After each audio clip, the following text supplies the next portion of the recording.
all the research working with the more objective parameters are trying to explain better the mechanisms underlying Yoga Nidra positive effects. Ciao, everyone. Welcome to yet another week with Alex and Drew here at the Mops and Mo's podcast. The reason I'm introducing this episode in Italian, Alex, is because today's guest comes all the way from Italy. Who are we talking to this week? Before I do this introduction, I'm just going to apologize in advance to anyone who speaks Italian or knows anything about the accent. I'm not even going to try. Anyone who's been near a pizza or a plate of spaghetti, Alex is sorry for how he's about to pronounce every There's a word. lot of words in here that I'm going to mess up pretty bad. So we've got Selenia Di Fronso. She's a PhD researcher affiliated with the Department of Medicine and Aging Sciences within the Behavioral Imaging and Neurodynamics Center at University G. D'Annunzio of Città Pescara in Chieti, Wow. Italy. Wow. Who knows how that went? Somebody will correct me later. She focuses on sports psychology, including things like mental imagery, stress management, mindfulness, that whole realm. English is not her first language, but it is infinitely better than either of our Italian. So we're going to stick to that during the episode. Alex's introduction. I already apologized. So we're going to keep moving. Also, it's worth noting that this is an opinion piece that they've written here, but it is a heavily cited opinion piece that, if you want to nerd out, it points the readers towards a lot of other research, some of which we will link in the show notes because there's a few specific pieces that are very relevant. She's primarily calling for greater investigation of how Yoga Nidra could be applied in athletic contexts. And I think we can stretch that a little bit to the tactical realm. And I'm sure some people, as you listen to this, are going to be interested in trying it out. For those people, we're also planning to release a recorded guided session that she's preparing for us as well. And the show notes will include some other resources, including some guided sessions that the VA makes available, actually. Yeah, so Yoga Nidra effectively means yoga sleep. And I guess the best way to explain it for, coming from someone who's never done it, but is now incredibly interested in it, having had this conversation, it's sort of hovering in a conscious state between being awake and falling asleep, somewhat hypnotically. And the case to be made here in Selenia's work is that there's a lot of application to, the athletic environment, whether that's, I hate to use the word hacking, but whether that's like hacking your nap so that you can get a more robust result. We talk about an hour of Yoga Nidra being equivalent to 4 hours of napping, which is kind of huge.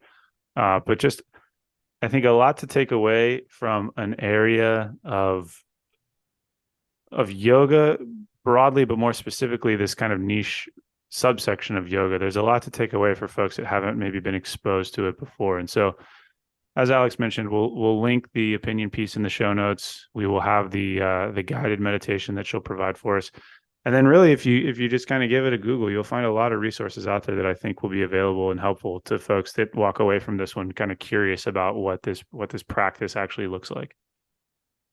So some interesting stuff here. Yoga Nidra, frankly, was new to me when we started preparing for this episode. Very much in the mindfulness, mindset, mental performance side of this whole thing, recovery and sleep as well. So that's the direction we're going with this episode. Enjoy. Hey guys, before we get into this week's episode, we just wanted to give a really quick plug for the recently launched Long and Strong program on Mops and Mo's Train Heroic account. So if you follow Mops and Mo's on Instagram, or if you go to our website, you will find links taking you to where you can sign up for Long and Strong. This is an ongoing sort of team-based program.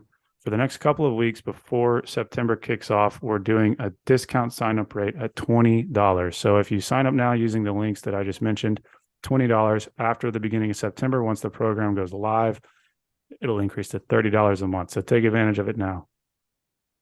You probably aren't surprised to know this will be a concurrent training type of program. There will be some classic barbell strength work. There will be some polarized endurance training, some intense supersets, some work capacity type of sessions. It's designed as 1 workout a day, 6 days per week, one of those being active recovery. And I, for one, am beta testing it as we speak, trying to balance it with a lot of mountain biking and hiking and things like that. Working pretty well. Certainly enjoying the flexibility of it. I usually move my active recovery day to Wednesday instead of Thursday because I do a long bike ride on Sunday. It's got the flexibility to adapt to whatever else you're doing. I think you guys really enjoy it. And yes, there will be leg tucks. So like we said, follow the links on Instagram, head over to the website, sign up now. Programming will not start until the 1st of September, but you can get in at the $20 rate. Until then, once September kicks off, it will be $30 a month.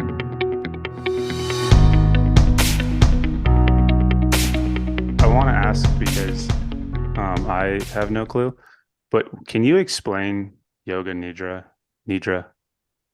Nidra, yes. Nidra. Of course. Because when I hear yoga, when I hear the word yoga, I think of like down dog and sun salutations and namaste. And this is a little bit different. Different, yes, of course. So what is it?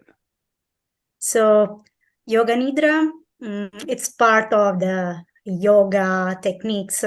As you may already know, indeed, yoga is an ancient practice, holistic practice, which benefit both mind and body, and that can vary in its style, because there are more physical yoga styles like Hatha Yoga or Ashtanga Yoga, which, for example, benefit strength or balance in participants, or more meditation-based practice like Yoga Nidra, literally yoga sleep. So this is basically an easily born meditation practice, which was born more precisely in 1976 as a technique to be practiced by everyone, regardless of their previous experience. And it generally induces, while it is executed in a supine position, a kind of hypnagogic state. So a thin line between waking and sleeping, where our mind and our body is more sensitive to positive changes. So there is this kind of hypnagogic state which is induced by this kind of yoga, where the individual is physiologically asleep, yet maintains a certain awareness to follow the guide's instructions.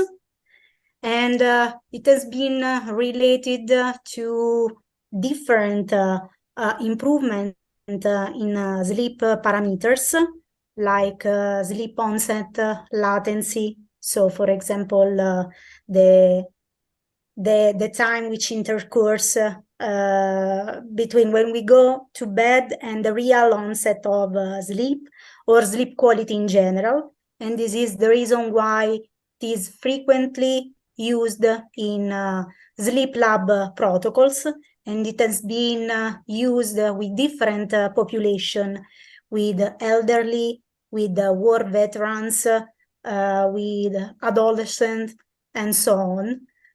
Because it is also useful for physical and mental relaxation, because it is characterized by different exercises, like guided body awareness exercises, breathing exercises, or visualization exercises, which stimulates the hypnagogic states, or cognitive restructuring processes exercises.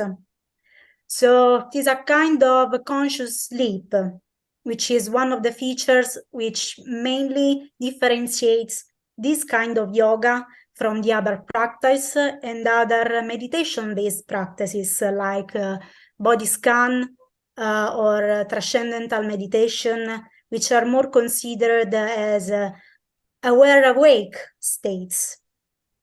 And one of the other core components which characterized this yoga, I was mentioning you this aspect before, is the sankalpa, which stimulates the cognitive restructuring processes. What is this sankalpa basically? Is a short positive sentence, so an intention that we have, which is generally repeated in the beginning and in the end of a Yoga Nidra session, which is able to reframe our way of thinking. So it is able to change our negative to positive thinking. This is basically Yoga Nidra, and these main characteristics can lead you to think how it is and why it is so important with different populations. So you touched on this already while explaining it, but when we think about like more traditional forms of meditation and progressive muscle relaxation, you mentioned body scan and things like that. You said the core difference here is that it's aware asleep rather than aware awake. So I have a really simple, possibly stupid question. How often do people just actually fall asleep during Yoga Nidra, and is that a problem or not? Yeah, of course, it is possible that people fall asleep, especially during the first times. But with the practice and, of course, an instructor with has theoretical and practical knowledge, it could not happen. And if it happens, especially during the first times, of course, people needs that time, of course.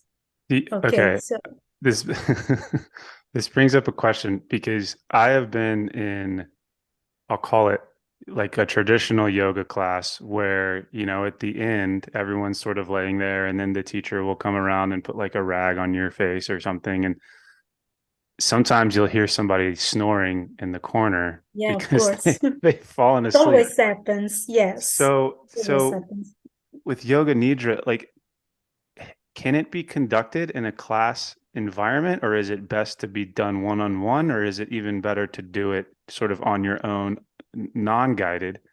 Because I'm envisioning a Yoga Nidra teacher kind of walking around a group class, like kicking people that are falling asleep and trying to bring them back into this conscious state. Of course, every other yoga courses can be practiced all together, but for research purposes, for example, we are using the one-to-one situation, and we are also using a pre-recorded yoga track so that everyone can practice it, for example, before going to sleep, which is the best time to practice it. Or whenever they prefer. Also, for example, thinking about athletes when they have to reach competition venues.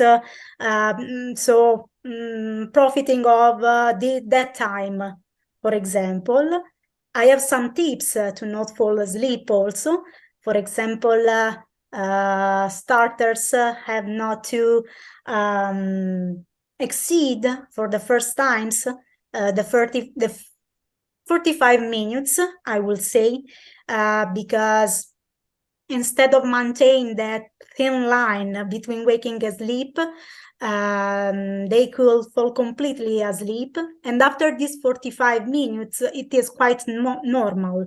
And then it will be necessary 5 or 4 cycle, also 6 of proper sleep to properly recover. So 45 minutes just to start, and then go on with more minutes, because generally one Yoga Nidra session lasts about 1 hour. But for example, you are using it with athletes, and time is a scarce resource in the sport venues. So we are also using 15, 20, 25 minutes of temporal adaptation, and it will still guarantee physical and mental relaxation and rejuvenation. So a lot of the questions that come to mind for me, I'm thinking of this through the lens of somebody who might be listening and thinking, okay, like it sounds like this is a tool that I can put into my toolbox for a lot of the things you mentioned: better sleep, better cognitive function, mindfulness. So is this the type of thing, like, how do you know? I guess my first question is like, how do you know that you're in this state? Because I'm just kind of thinking of where I am in those moments before you fall asleep, and like that's a weird it's a weird place. So how do you know that you're like, okay, cool, I'm here, I'm in the place I need to be, and I'm going to execute this session for 45 minutes, and then, I'm assuming either fall asleep or wake So back up. basically is all we use for research purposes is based on literature. So temporal adaptation are based on what other researchers and other researchers have found. The 45 minutes are based on experiences of other field in the other fields, because we are working a lot with athletes, but it is a practice that it is largely used in other populations. And we also know this because generally there is a kind of stimulation with this practice, in particular of the parasympathetic dominance. So there is a stimulation of our vagus nerve, which in turn triggers an intense feeling of relaxation, which is generally, especially within the 45 minutes, related to improvement in sleep quality, because it stimulates slow wave sleep. So the slow wave sleep is one of the parameters which improves sleep quality. So basically, these are the mechanisms on the basis and why we are more or less certain that we can conduct the 99% with success these sessions. So you talked about Sankalpa already, the intention Yeah. portion of a Yoga Nidra practice. Getting ready for the episode, we read a little bit about it and things like that. And We're basically pros. pretty much. There's 6 stages of Yoga Nidra. Can you walk us through the rotation of consciousness, the breath awareness, feelings and emotions, visualizations? Can you explain how the process works beyond just the intention? Of course. So basically, these are 6 stages which are not so strict, but the most important thing is that they happen in one Yoga Nidra session. Of course, the most important stage is the Sankalpa, because as you may have read from the opinion paper I wrote together with my colleague and my professor Maurizio Bertollo, it is repeated twice, in the beginning and in the end of the session, because in the beginning we try to think about it after we awaken our body and our feelings throughout guided body awareness parts exercises or breathing exercises. Then we try to instill this sankalpa based on the feelings we are experiencing. So what is our intention right now? Then we try to visualize by means of visualization exercises, functional places for our calm and peace, or other places which are functional to our inner peace. And then we repeat this sankalpa to empower it and consequently our intentions. So stages are not that strict, but the most important thing is that sankalpa is repeated in the beginning and in the end, of course, because we empower it during the practice. For the Sankalpa, the intention are there sort of rules or guidelines around what that should look like, or is that totally up to the practitioner to determine what that is? Of course, it is according to the participants' intention of that moment, but general rules are, for example, settling sentences like I'm calm, I'm relaxed, or I'm successful, for example, with athletes. I recover well, because recovery is one of the most important things we are studying with athletes, and the reason why we are using this strategy with this population. So there are basic, very, very basic rule, but everything is in accordance to participants' preference for that moment and that period.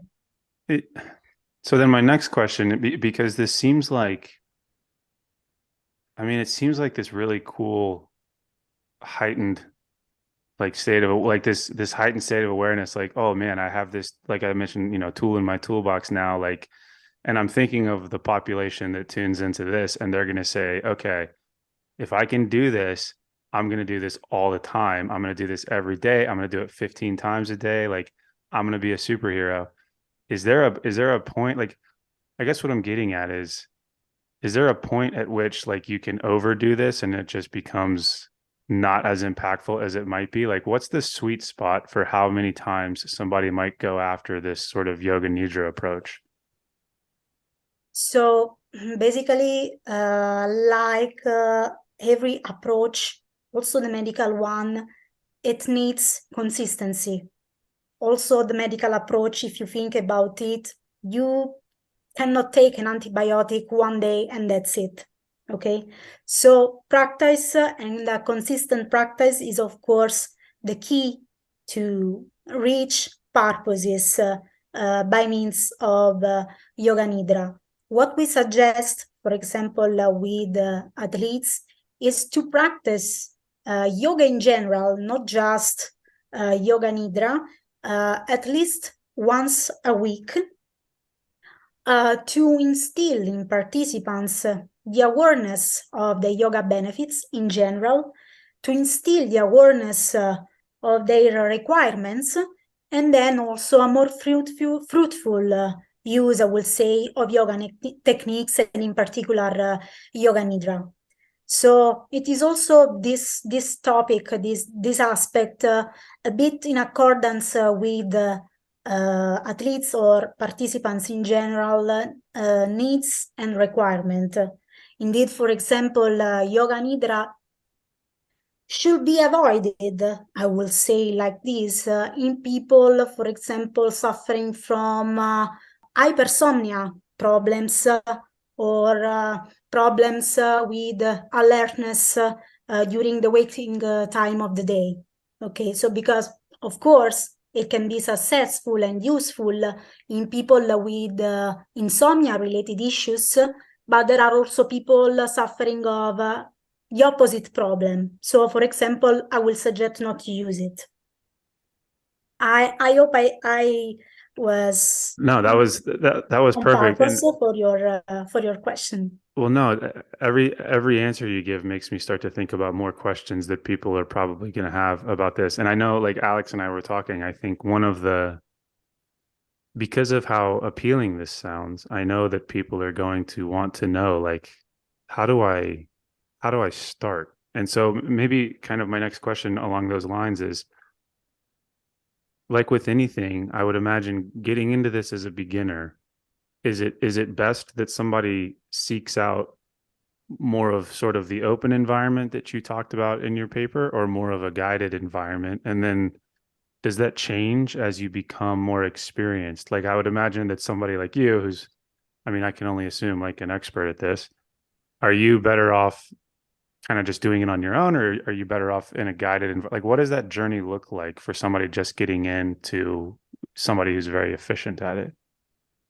So, of course, the general rule is to follow a guided session, especially during the first times. But then with the experience, of course, we can also tape by ourselves the session. If, for example, we try to broaden our horizon and learn mind-body techniques Mhm. for different populations, or use the taped instruction using platforms like YouTube or whatever we want.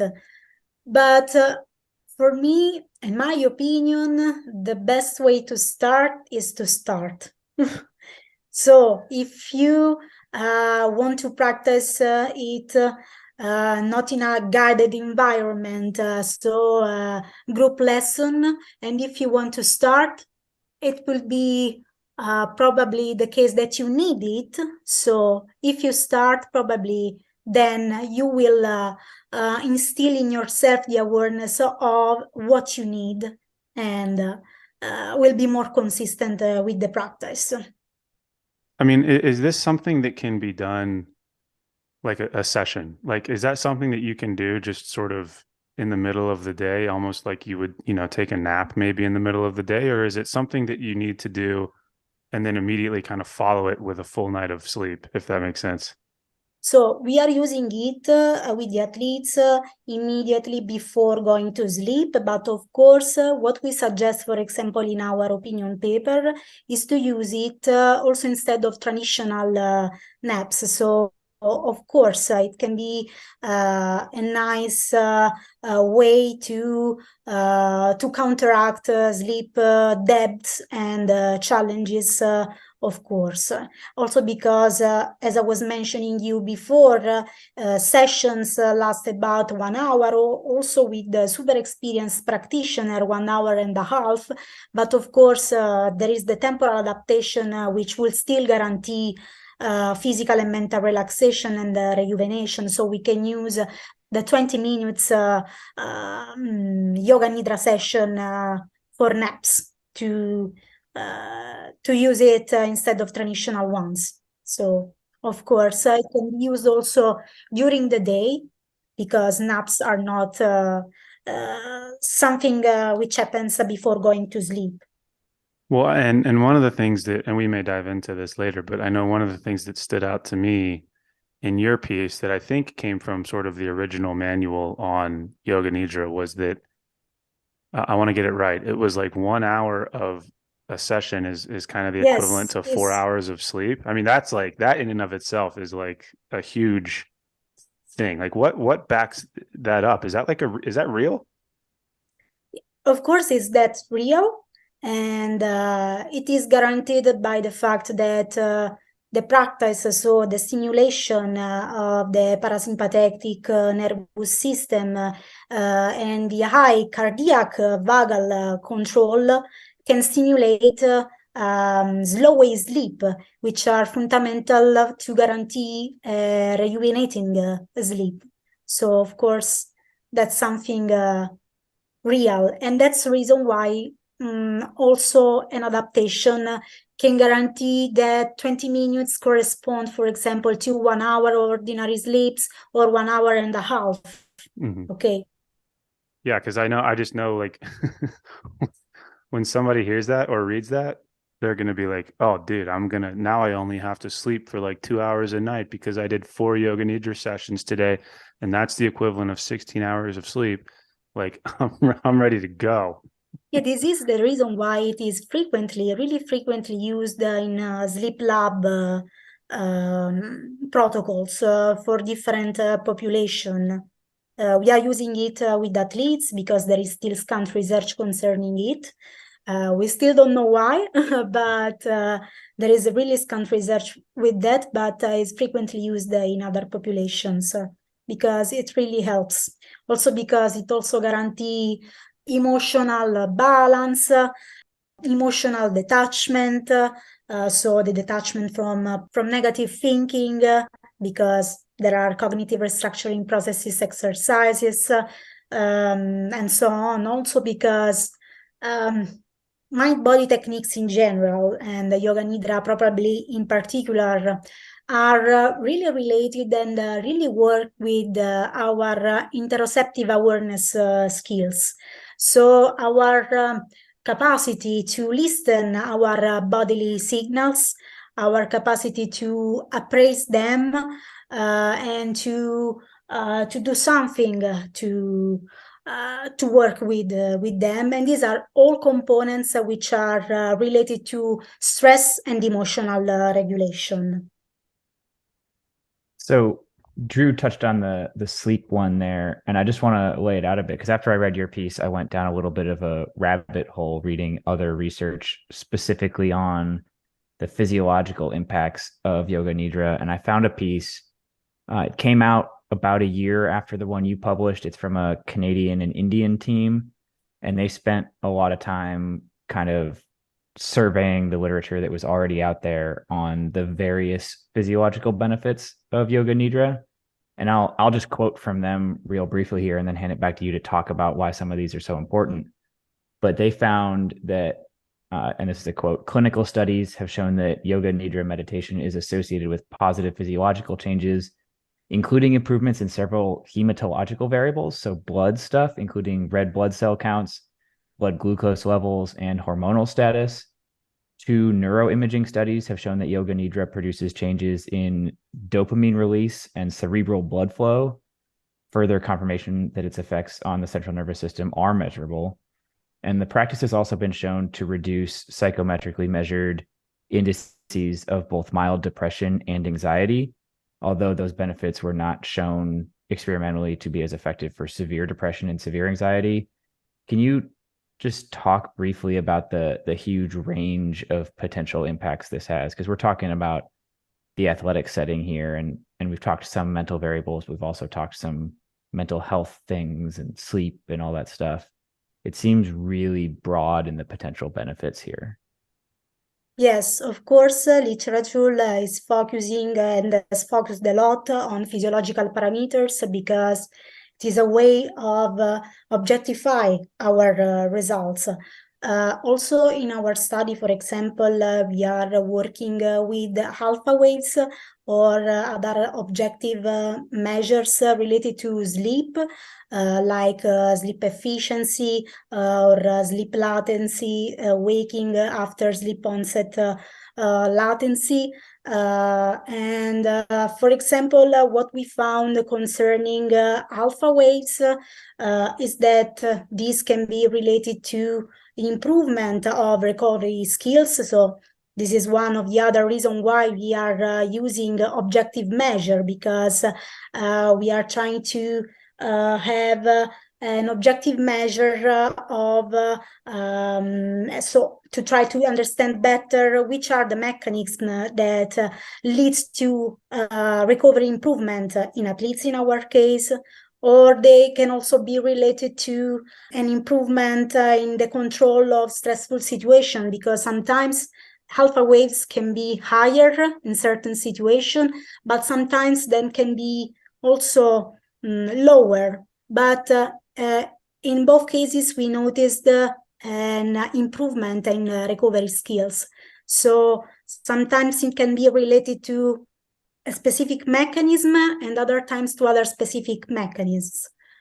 Researchers that are looking, for example, to hormonal side, for example, tried to investigate better and have objective measure for example, to better explain the emotional detachment effect of Yoga Nidra, because different researchers have found that there is a decrease of cortisol levels in patients following, and individuals in general following Yoga Nidra sessions, and an increase in dopamine levels, which is basically that hormone which is capable to stimulate positive emotion. And it is this also a kind of way to better explain the emotional detachment and emotional balance improvement, which can be explained also by the effects that can have Yoga Nidra on sleep quality indexes coming from the actigraphy.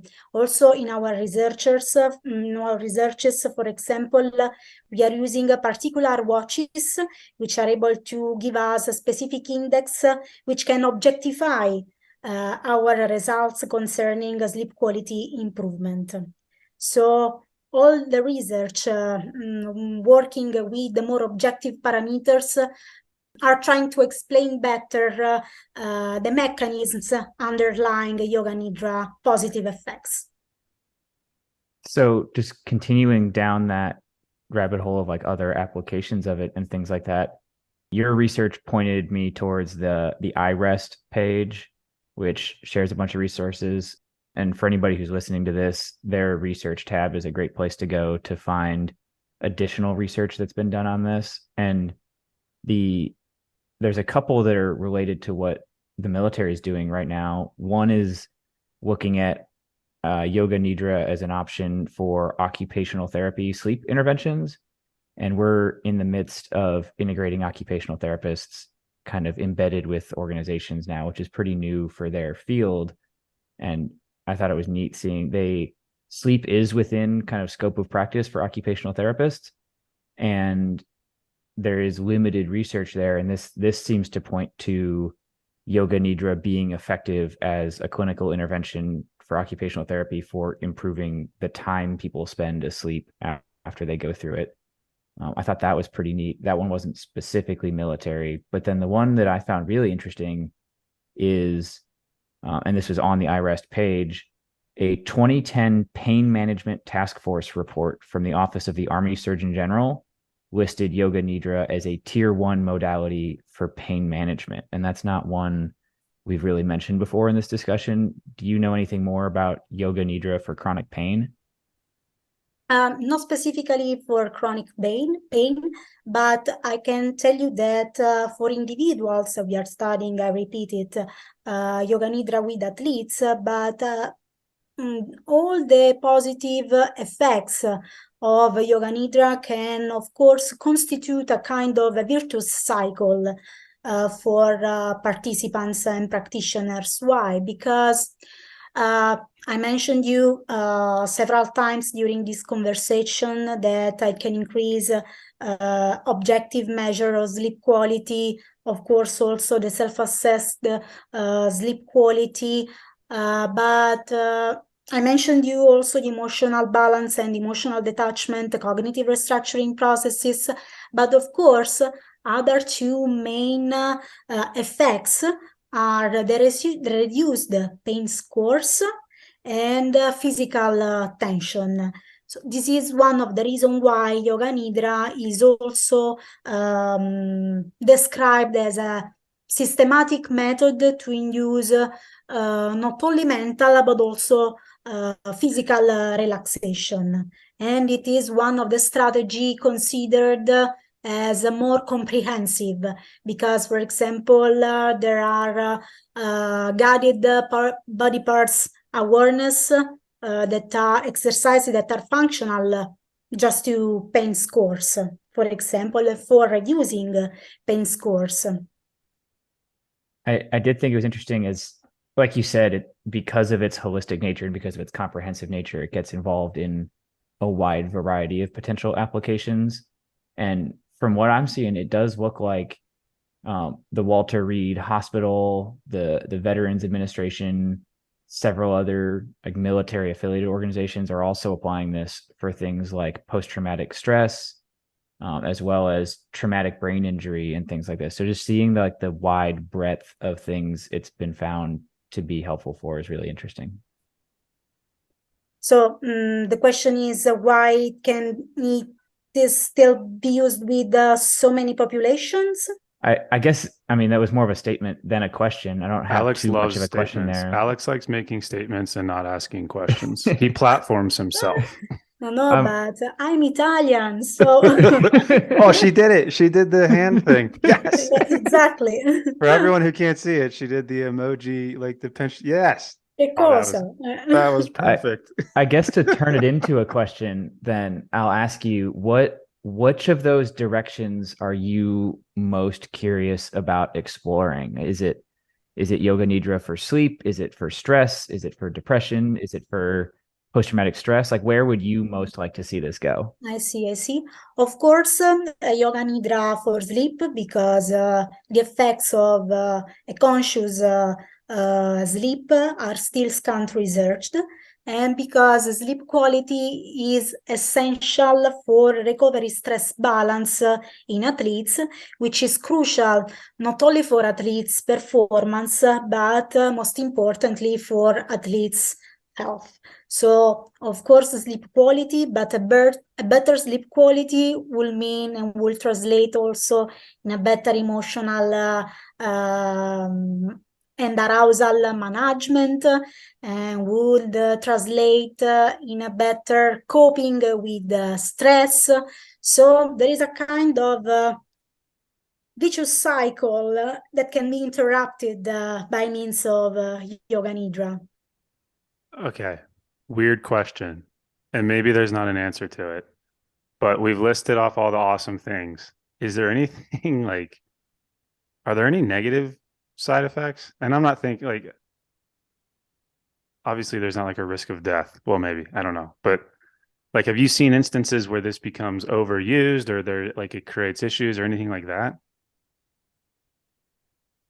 So, of course, there can be also cons of this strategy because, as I was mentioning for another question you asked me, it can be used also by curiosity from people that don't know them in depth, and probably they have problems with hypersomnia.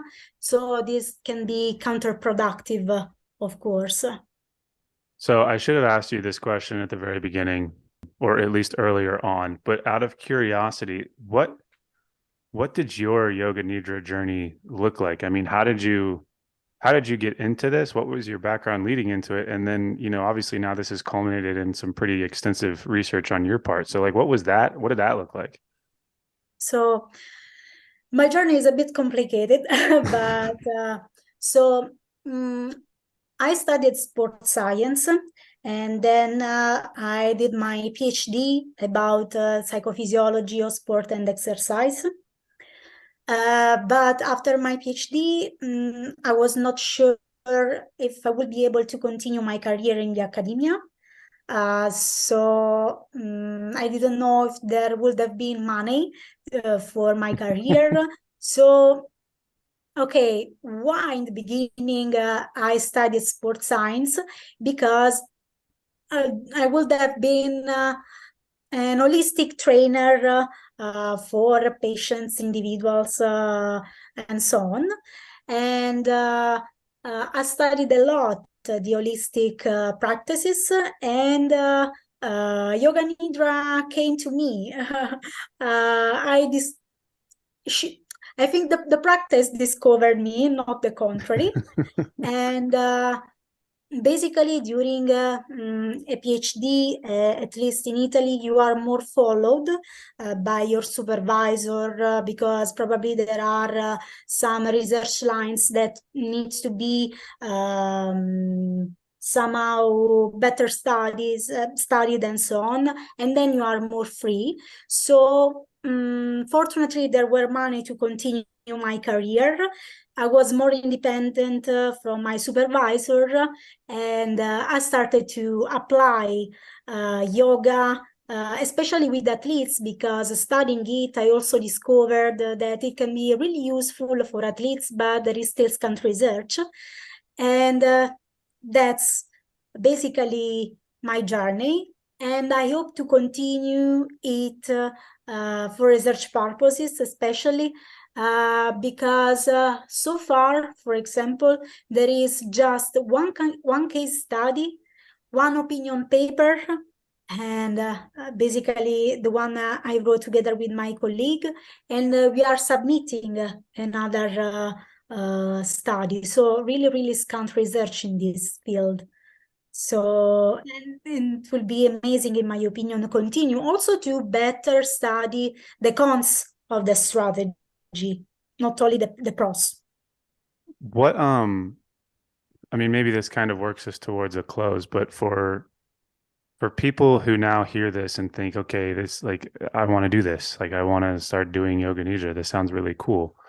What are some common that you've seen with beginners? What are some common maybe misunderstandings, or what is the best way for somebody to start doing this? And I know this is probably a good time to plug the fact that like you'll have a pre-recorded session that we'll be able to use, but even outside of that, like what's a good way that people can get going, and what are some misconceptions or misunderstandings that you've seen from beginners? Sometimes people think that just with one session they can resolve everything. All their This problems. is most common misunderstanding I'm encountering because I'm teaching it to master students, master sports science students. Okay, for example, especially with the sports science students. Okay, I will do it, but just once, because it is not an active recovery strategy. Because, as you may understand, passive recovery strategy can be harder to implement compared to other strategy, more active and with other students or practitioners.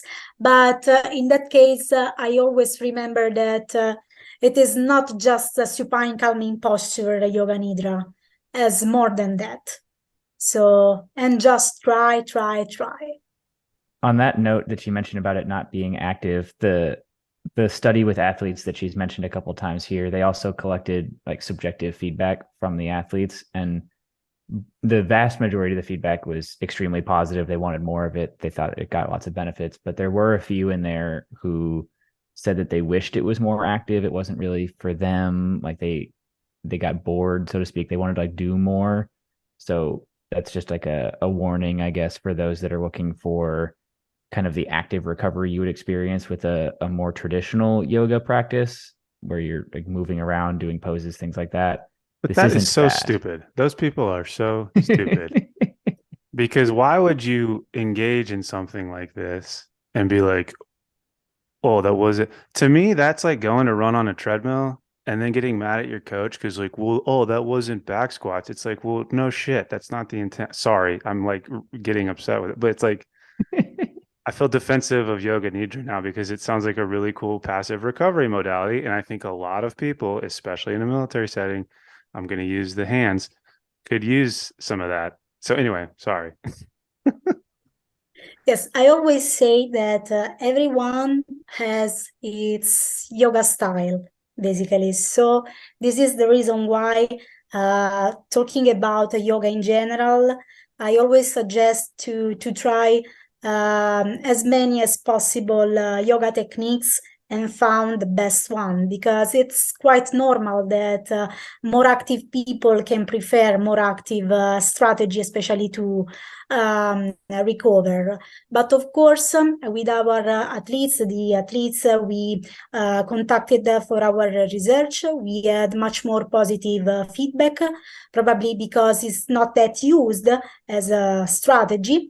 But of course, we had also some people that had to express their feelings of activation, their perceived arousal pre and post each Yoga Nidra session, and sometimes they also referred boredom, for example. It is quite normal.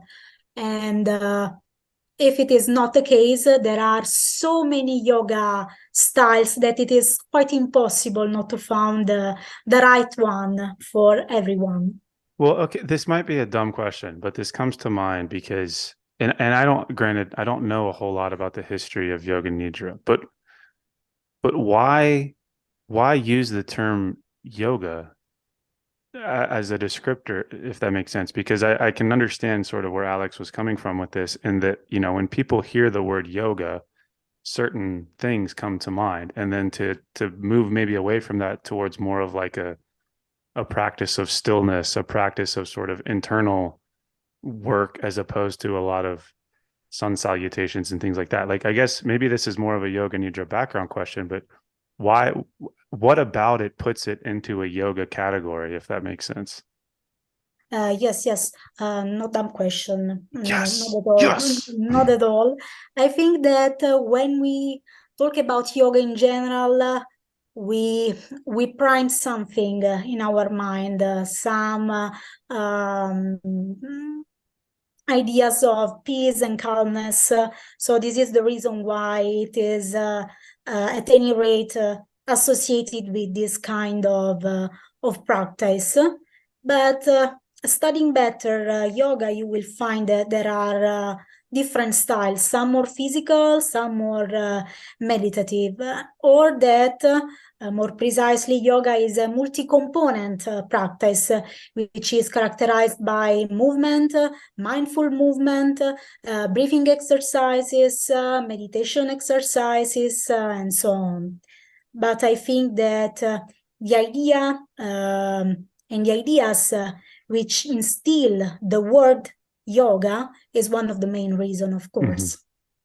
Okay, last question for you. For all the beginners out there, where is the best place to go for resources, information, etc. about Yoga Nidra versus just opening it up to the entire internet? So, of course, Yoga Nidra is one of the parts that is taught by every yoga course, especially those one conducted, for example, in India or in other similar places. But of course, there are some certification which are led by, specifically led by some experts of yoga in general, but for that course, especially for Yoga Nidra. This is my information, for example, my background, because I studied the yoga in general with a little course here in Italy, just because I wanted to know it really better, but I have another work, so I cannot conduct the 500 hours course and so on. So I decided to study yoga in general with a little course here in Italy, and then to be more specific just with Yoga Nidra, because I thought it was very useful with athletes, which is my target population. So there are general courses when they teach very well Yoga Nidra also, and some specific courses. You just need to check, because sometimes can be something related to the Yoga Alliance, or sometimes some association which are specific for every country. Perfect. Well, I know it was challenging getting this one scheduled because, again, you're all the way over in Italy. So thank you for making the time. Thank you for coming on. We mentioned that we'll have the pre-recorded sort of guided practice. So if you love the Italian accent, there will be a lot more of that as we do a guided Yoga Nidra session. But again, thank you for taking the time. I think this is fascinating. Thank you too, really, for this great opportunity.